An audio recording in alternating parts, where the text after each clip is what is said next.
नमस्कार, मैं पूनम तांकर। आप देख रहे हैं न्यूज वॉच इंडिया। बुलेटिन की शुरुआत करेंगे बड़ी खबर के साथ। दिल्ली में एक रात में 3 वारदात, एक की मौत, 2 जख्मी। दिल्ली के वेलकम इलाके में हुई वारदात, लूट के इरादे से वारदात को अंजाम दिया गया। उत्तर पूर्वी दिल्ली इलाके में एक ही रात में 3 शातिर बदमाशों ने लूट के इरादे से एक के बाद एक 3 अलग अलग लोगों पर हमला किया। इतना ही नहीं, बदमाशों ने 3 लोगों को चाकू भी मारा। इसमें एक शख्स की मौत हो गई है, जबकि 2 लोग बुरी तरह से जख्मी हो गए हैं। खबर दिल्ली से, जहां दिल्ली में एक रात में 3 वारदातों को अंजाम दिया गया। एक की मौत हो गई, 2 लोग जख्मी हो गए हैं, जिन्हें अस्पताल में भर्ती कराया गया। दिल्ली के वेलकम इलाके में ये वारदात हुई, जहां बदमाशों ने लूट के इरादे से वारदात को अंजाम दिया।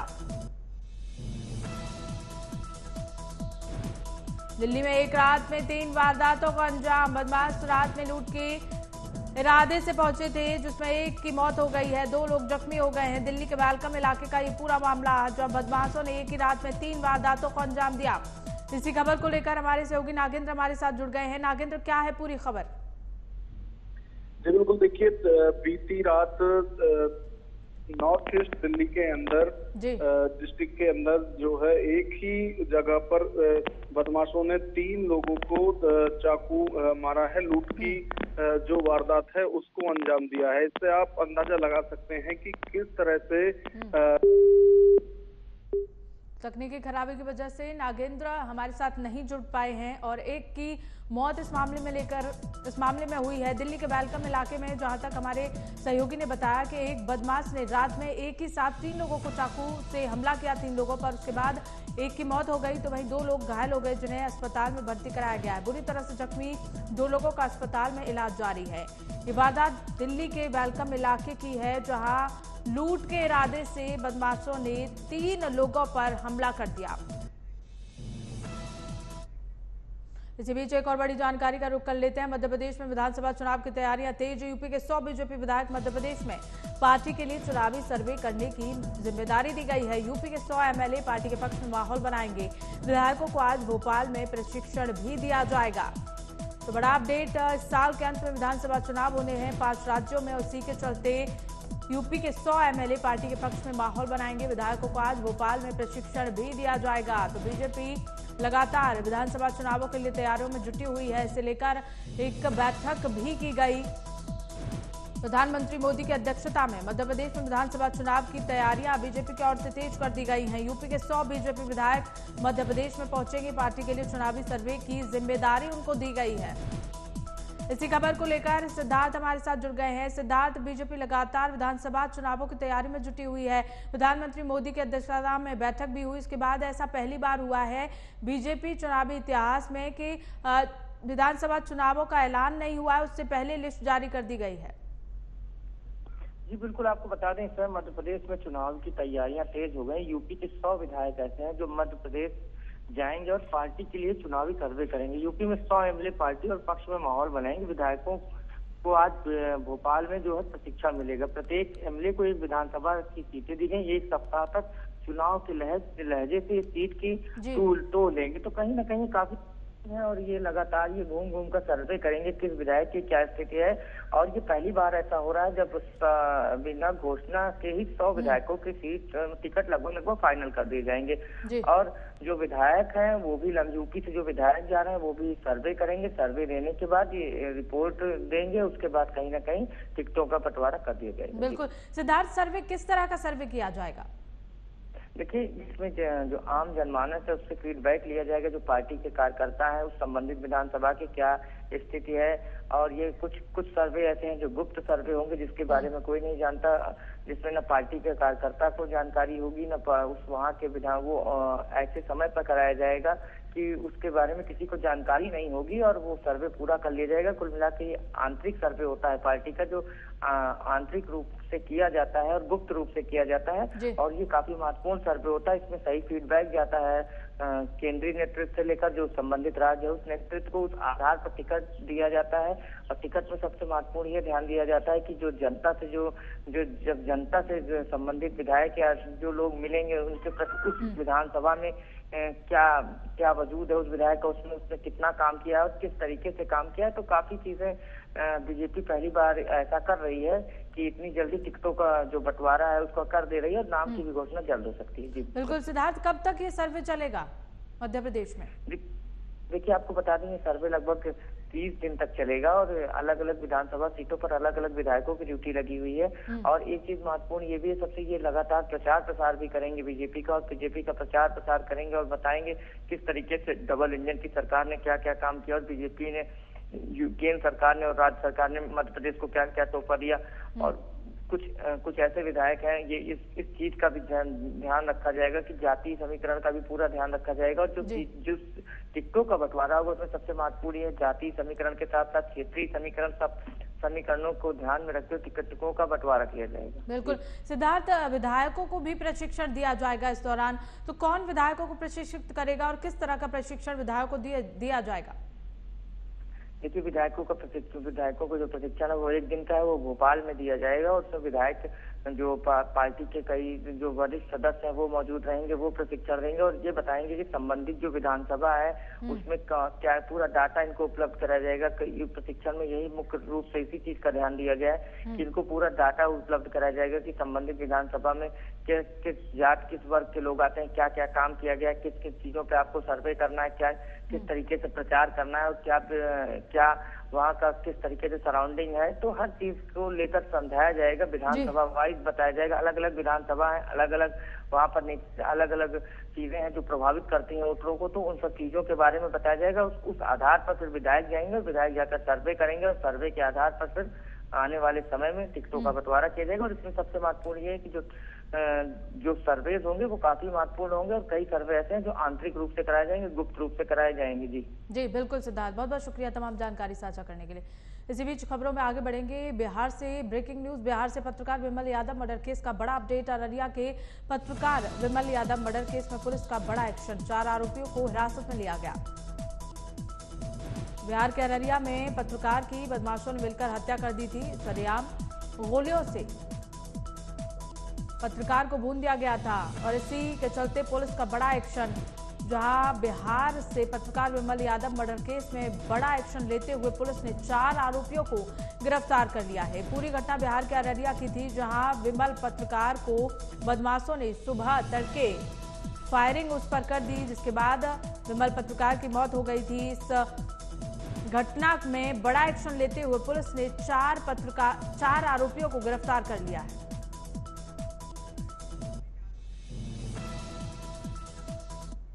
इसी खबर को लेकर हमारे सहयोगी संजीव हमारे साथ जुड़ गए हैं। संजीव, अब तक पुलिस ने 2 आरोपियों को गिरफ्तार किया था, लेकिन अब 4 आरोपी हिरासत में ले लिए गए हैं। अब बिल्कुल देखिए, इस पूरे मामले में जो हमें जानकारी मिल रही है, जो एसपी अररिया हैं अशोक सिंह ने ये कहा है कि इसमें टोटल 8 लोगों को अभियुक्त बनाया गया है। जो विमल कुमार है, उनके पिता ने जो FIR दर्ज किया है उसमें 8 लोगों को अभियुक्त बनाया गया है, जिसमें 4 लोगों की गिरफ्तारी पुलिस ने कर ली है। और उसमें से 2, पुलिस का दावा है कि 2 जो लोग हैं वो हत्या में शामिल थे और इस पर अभी पूरी पुलिस जानकारी ले रही है और कॉम्बिंग ऑपरेशन के तहत छापेमारी लगातार जारी है। क्योंकि देखिए, पूरा मामला जो है 2019 में उनके भाई की हत्या जो हुई थी, उसी से ये इसके तार जोड़े जा रहे हैं और ये इकलौते गवाह थे, इसलिए पुलिस इसी पूरे कह सकते हैं कि इसी पे पूरा ऑपरेशन कर रही है। और यही कारण था कि 4 लोगों की गिरफ्तारी हुई है और पुलिस का दावा है कि बहुत जल्द जो मुख्य आरोपी है उनकी गिरफ्तारी होगी। और उनके जो पत्रकार के पिता हैं, उन्होंने जो FIR में पूरी बातें दर्ज की है, उसके हिसाब से जो पुलिस चल रही है। बिल्कुल संजीव, अब तक 8 लोगों को हिरासत में ले लिया गया है, लेकिन मुख्य आरोपी अभी भी गिरफ्त से बाहर है। देखिए, 8 नहीं 4 लोगों को हिरासत में लिया गया है और जो 4 और जो जिन पर नामजद अभियुक्त है, मुख्य अभियुक्त की अभी गिरफ्तारी नहीं हुई है। FIR में जो लॉन्च हुए हैं उसमें 8 लोगों को अभियुक्त बनाया गया है, जिसमें पुलिस की कोशिश है कि उन 4 में जो मुख्य आरोपी हैं और जो अन्य 3 हैं उसकी जल्द से जल्द गिरफ्तारी हो, ताकि इस पूरे मामले का खुलासा किया जाए। और जिस तरह से आईजी और एसपी पूरी तरह से कैंप कर पूरा कॉम्बिंग ऑपरेशन कर रहे हैं, तो बहुत जल्द पुलिस का दावा है कि गिरफ्तारी हो जाएगी। क्योंकि देखिए, इस पूरे मसले पर एडीजी मुख्यालय और मुख्यमंत्री के संज्ञान के बाद पुलिस पूरी तरह से सख्त है और इसको और लगातार इसका विरोध भी हो रहा है। पत्रकार संघ लगातार इसका विरोध कर रहे हैं और नीतीश कुमार ने संज्ञान जिस तरह से लिया था उसके बाद पुलिस काफी एक्टिव हुई है और 4 अपराधी अब हिरासत में हैं और जो 4 भागे हुए हैं शाम तक, देर शाम या उससे पहले पुलिस का दावा है कि उनको भी गिरफ्तार कर लिया जाएगा। जी चलिए, ठीक है संजीव, बहुत बहुत शुक्रिया आपका हमारे साथ जुड़ने के लिए। इसी बीच एक और बड़ी खबर का रुख कर लेते हैं। स्वास्थ्य विभाग से खत्म होंगे हजारों गैर जरूरी पद। बीसीजी, टेक्नीशियन, डाकरूम सहायक पद खत्म कर दिए जाएंगे। नॉन मेडिकल सहायक जैसे कई अन्य पद इसमें शामिल हैं। नए जरूरी पदों के सृजन का प्रस्ताव भेजा गया है। बता दें कि जो पुराने पद थे उन्हें खत्म करने की कवायद शुरू कर दी गई है। यूपी स्वास्थ्य विभाग में हजारों पद वक्त के साथ गैर जरूरी हो गए हैं, उनको खत्म कर दिया जाएगा।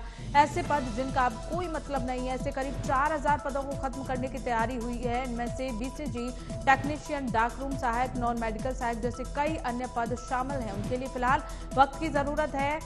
वक्त के मुताबिक नए पदों का सृजन भी किया जाना है, जिसमें critical care, trauma care, cardiology technician जैसे जरूरी और महत्वपूर्ण पद शामिल हैं। तो ऐसे करीब 4000 पदों को हटाया जा रहा है। इसी खबर को लेकर हमारे सहयोगी सिद्धार्थ हमारे साथ जुड़े हुए हैं। सिद्धार्थ, हजारों पदों को हटाया जा रहा है, क्या वजह है? देखिए, स्वास्थ्य विभाग में हजारों पद इस समय गैर जरूरी हो गए, अब उन्हें होने का कोई औचित्य नहीं, ऐसा कहना है विभाग का। ऐसे करीब 4000 पद को खत्म करने के लिए इसमें बीसीजी टेक्नीशियन, डार्क रूम सहायक, नॉन मेडिकल सहायक जैसे कई अन्य पद शामिल। उनके लिए फिलहाल जो वक्त की जरूरत के मुताबिक जो है नए पदों का जो है सृजन किया जाएगा स्वास्थ्य विभाग का, जिसमें critical care, trauma care, cardiology technician जैसे जरूरी और महत्वपूर्ण पद शामिल है। लेकिन समय समय के साथ जब टेक्नोलॉजी बदली तो कुछ पदों की आवश्यकता खत्म हो गई। उदाहरण के लिए जो सबसे पहले एक महत्वपूर्ण पद होता था लैब टेक्नीशियन के साथ एक्सरे मशीन जो होती थी, वहां पर जाकर जो टेक्नीशियन होता था वो उसका काफी उपयोग होता था। लेकिन जब से डिजिटलाइजेशन हुआ, जब से डिजिटल मशीनें आने लगी, तब से एक्सरे खुद ही जो है मशीन के माध्यम से कुछ रिपोर्ट देता है, तो कहीं ना कहीं ऐसे पदों की अब आवश्यकता नहीं लगी। इसी तरीके से स्वास्थ्य विभाग का कहना है बीसीजी टीके के पहले खास सुई लगती थी, अब उसमें भी परिवर्तन आ गया है। अब नर्स और एएनएम को इतना ट्रेन कर दिया गया है कि वो बीसीजी का टीका की सिरिंज भी का उपयोग वो कर लेती, तो काफी चीजें ऐसी जो अत्याधुनिक, ऐसे पदों की आवश्यकता नहीं है। कुष्ठ रोग निवारण, अब कुष्ठ रोग लगभग स्वास्थ्य विभाग के अनुसार, उनके आंकड़ों के अनुसार लगभग खत्म हो चुका है, लगभग खत्म की ओर है। तो कहीं ना कहीं इस पद को भी अब खत्म करने की तैयारी चल रही है और नए पद जो है वो सृजन किए जाएंगे। उसमें जो अत्याधुनिक मशीनें आई उस हिसाब से पदों का सृजन होगा और अब स्वास्थ्य विभाग में काफी परिवर्तन देखने को मिलेगा और काफी चीजें बदलाव हुआ है। लैब से लेकर हर चीजें अब अत्याधुनिक हुई हैं। अब ऐसे व्यक्ति रखे जाएंगे जो समय के साथ उपयोगी हों और जो पुराने लोग थे, जो जिनका काम अब नहीं रह गया है, जो चीजें अब डिजिटल हो गई हैं, तो कहीं ना कहीं इस कारण से ही परिवर्तन कर रहा है स्वास्थ्य विभाग और जल्द ही नए पदों का सृजन किया जाएगा और जल्द ही नई भर्ती की जाएगी स्वास्थ्य विभाग से लगातार स्वास्थ्य विभाग द्वारा। बिल्कुल सिद्धार्थ, लेकिन एक सवाल ये भी है कि जो इन पदों के लिए जो लोग तैयारी करते थे उनके लिए अब आगे समस्या खड़ी हो जाएगी। जी बिल्कुल, आपने सही कहा। अब लेकिन स्वास्थ्य विभाग का कहना है कि हम नए पद निकाल रहे हैं, आप उसके साथ एक्स्ट्रा कोर्सेज करके आइए और आपको हम मौका देंगे। तो स्वास्थ्य विभाग का कहना है अगर उस पद के लिए जिस पद की जरूरत है, जिस पद पर लोगों की जरूरत है, तो उसको रखने की कोई औचित्य नहीं बचा है। ये रिपोर्ट भेजी गई है सरकार को, सरकार भी इसी आधार पर नए पदों का सृजन करेगी और जो लोग हैं उनके लिए ये कहा गया है स्वास्थ्य विभाग द्वारा कि वो अब जाकर खुद अपने आप को डिजिटलाइजेशन में के तहत जो नए नए पद आए उसके तहत सीख कर आए, तो उनको कहीं ना कहीं प्राथमिकता के आधार पर रखा जाएगा। बिल्कुल सिद्धार्थ, जब ये पद हटाए जाएंगे तो ये कोर्स जो होते थे लोग करते थे, जिसके लिए जैसे टेक्नीशियन पद हो गया, तो वो भी कहीं ना कहीं अब हटा दिए जाएंगे सिलेबस से। जी बिल्कुल, अब स्वास्थ्य विभाग इसकी बीसीजी जो सबसे महत्वपूर्ण पद पहले रखा था, इसमें बीसीजी टेक्नीशियन, डार्क रूम सहायक और नॉन मेडिकल सहायक पद थे, डार्क रूम सहायक का हमेशा ये काम होता था। वो कहीं ना कहीं जो एक्सरे होता था उसमें इसका काफी महत्वपूर्ण भूमिका होती थी, लेकिन जब डिजिटलाइजेशन हो गया तो कहीं ना कहीं इनकी भूमिका नगण्य हो गई है। तो इस कारण से लगातार ये पद और ये पद जो खत्म किए जा रहे हैं, ये समय की मांग है, स्वास्थ्य विभाग का कहना है। और हम लगातार ये कोशिश करें जितना डिजिटलाइजेशन हो और जो हमारे मरीज हों उनको जल्द ही उनके उनको अच्छे स्वास्थ्य सुविधाएं मिले। इस कारण से हम अब जो प्रशिक्षित लोग हैं उनको रख रहे हैं और हम जल्द ही भर्ती करेंगे स्वास्थ्य विभाग में और ज्यादा से ज्यादा लोगों को। चलिए ठीक है सिद्धार्थ, बहुत बहुत शुक्रिया तमाम जानकारी साझा करने के। इसी बीच एक और बड़ी खबर का रुख कर लेते हैं कानपुर देहात से, जहां डेरापुर पुलिस और सर्विलांस टीम को बड़ी सफलता मिली है। पुलिस ने 24 घंटे में हत्या का खुलासा कर दिया है, आरोपी को गिरफ्तार भी कर लिया गया। अवैध संबंध में पति के प्रेमी के साथ मिलकर हत्या कर दी गई, धारदार हथियार से की गई थी युवक की हत्या। इसे लेकर पुलिस ने बड़ा खुलासा किया है। पुलिस ने खुलासा करते हुए बताया कि धारदार हथियार से युवक की हत्या की गई थी। कानपुर देहात का ये पूरा मामला है, जहां पुलिस और सर्विलांस टीम ने मिलकर बड़ी सफलता हासिल की है। पुलिस ने 24 घंटे में हत्या का खुलासा कर एक आरोपी को गिरफ्तार कर लिया है। अवैध संबंध में पति की प्रेमी के साथ मिलकर हत्या करा दी गई, धारदार हथियार से युवक की हत्या कराई गई और इस मामले में पुलिस ने बड़ा खुलासा करते हुए एक आरोपी को गिरफ्तार कर लिया है। डेरापुर पुलिस और सर्विलांस की टीम को बड़ी सफलता मिली है। पुलिस ने 24 घंटे में हत्या का खुलासा कर आरोपी को गिरफ्तार कर लिया है।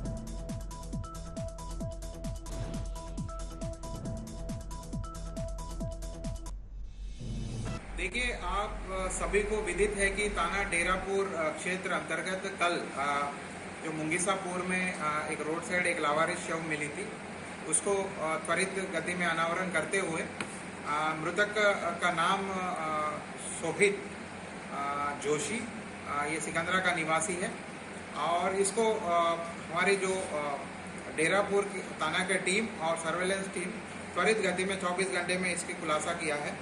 इसमें 3 अभियुक्त को हम लोगों ने गिरफ्तार कर लिया है। कन्हैया पांडे पुत्र दयाशंकर पांडे, ये कस्बा पुकराया के है। प्रदीप कुमार पुत्र रमाशंकर निवासी ग्राम माचा थाना बोगनीपुर के है और प्रतिमा पत्नी सोहित, ये शास्त्री नगर कस्बा थाना सिकंदरा की है। और इन तीनों को अभी गिरफ्तार करके जेल भेजा जा रहा है। उसके अलावा अगर जब इनसे पूछताछ की गई है, ये पता चला कि ये जो कन्हैया पांडे और मृतक शोभित जोशी दोनों 2014 में एक ही साथ अलग अलग मुकदमा में। खबरों में आगे बढ़ेंगे। दिल्ली एनसीआर में झमाझम बारिश के बाद कई इलाकों में पानी भर गया है। जल जवाब से दिक्कतें भी बढ़ गई हैं। राजधानी दिल्ली समेत नोएडा और पूरे एनसीआर में आज सुबह की शुरुआत बिजली और बादलों की गड़गड़ाहट के साथ हुई और जल्द ही ये सिलसिला तेज हवाओं के साथ बारिश में बदल गया। दिल्ली एनसीआर के ज्यादातर इलाकों में सुबह 5 बजे से बारिश का सिलसिला जारी है। इसके साथ ही कई इलाकों में जल जमाव की खबरें भी आने लगी हैं। गुरुग्राम के भी कई इलाकों में झमाझम बारिश से मौसम सुहावना हो गया है, लेकिन शहर के निचले हिस्सों में जलभराव की स्थिति भी बनी हुई है, जिसकी वजह से लोगों को भारी दिक्कतों का सामना करना पड़ रहा है।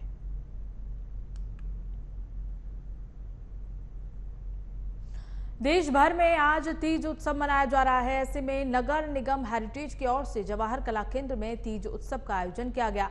महोत्सव में राजस्थानी संस्कृति की झलक देखने को मिली। सांस्कृतिक समिति के चेयरमैन दुर्गेश नंदिनी ने ग्रेटर निगम महापौर सौम्या गुर्जर का स्वागत किया। इस मौके पर लोक नृत्य और राजस्थानी गीतों पर नृत्य प्रस्तुतियों ने उपस्थिति जनसमूह का मन मोह लिया। महोत्सव के दौरान एक तरफ महिलाएं सावन के झूले झूलती नजर आईं, तो वहीं दूसरी ओर महिलाओं का हाथों पर खूबसूरत मेहंदी मढ़ने का नजारा देखते ही बन रहा था। उत्सव के दौरान पारंपरिक पोशाक, लोकगीत गायन, लोकगीत नृत्य, मेहंदी मढ़ने की प्रतियोगिता का भी आयोजन किया गया।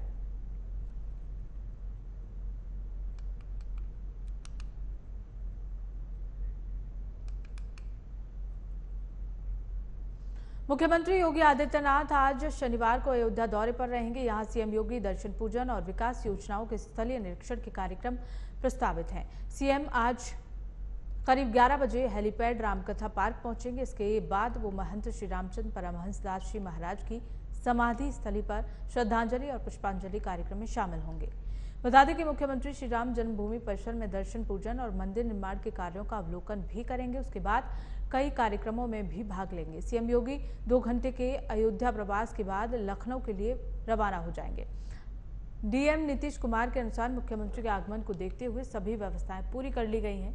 मुख्यमंत्री की सुरक्षा को लेकर व्यापक इंतजाम भी किए गए हैं।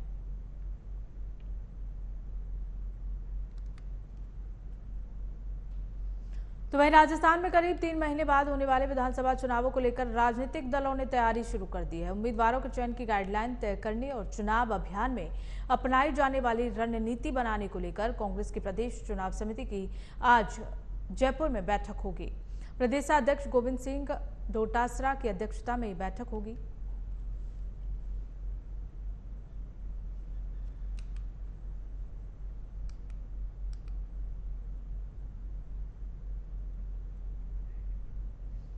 तो गोविंद सिंह डोटासरा की अध्यक्षता में बैठक होनी है। सभी बड़े बड़े नेता कांग्रेस के जयपुर पहुंच रहे हैं और इसी के चलते आज कांग्रेस चुनाव समिति की बैठक का आयोजन किया जाएगा। मुख्यमंत्री अशोक गहलोत ने बीते कल जयपुर में राजीविका के तहत स्वयं सहायता समूह की सखियों से संवाद किया। इस दौरान मुख्यमंत्री गहलोत ने कहा कि इन स्वयं सहायता समूह में समाज में बदलाव लाने की क्षमता है और ये महिलाओं का सशक्तिकरण करने का भी काम कर रहा है। इसके साथ ही मुख्यमंत्री गहलोत ने कुछ अहम घोषणाएं भी की। उन्होंने राजीविका सखियों के मानदेय में 15% की बढ़ोतरी करने की घोषणा की। इसके साथ ही कहा कि राजीविका सखियों को स्कूटी लेने के लिए 2.5% की दर से ऋण मिलता है। अब सरकार उन्हें इसके लिए ब्याज मुफ्त ऋण देगी। इसी तरह सरकार ज्यादा से ज्यादा महिलाओं को राजीविका से जोड़ने के लिए आजीविका ऋण योजना के तहत 1000 करोड़ रुपए का ब्याज मुक्त ऋण महिला स्वयं सहायता समूह को देने का काम करेगी।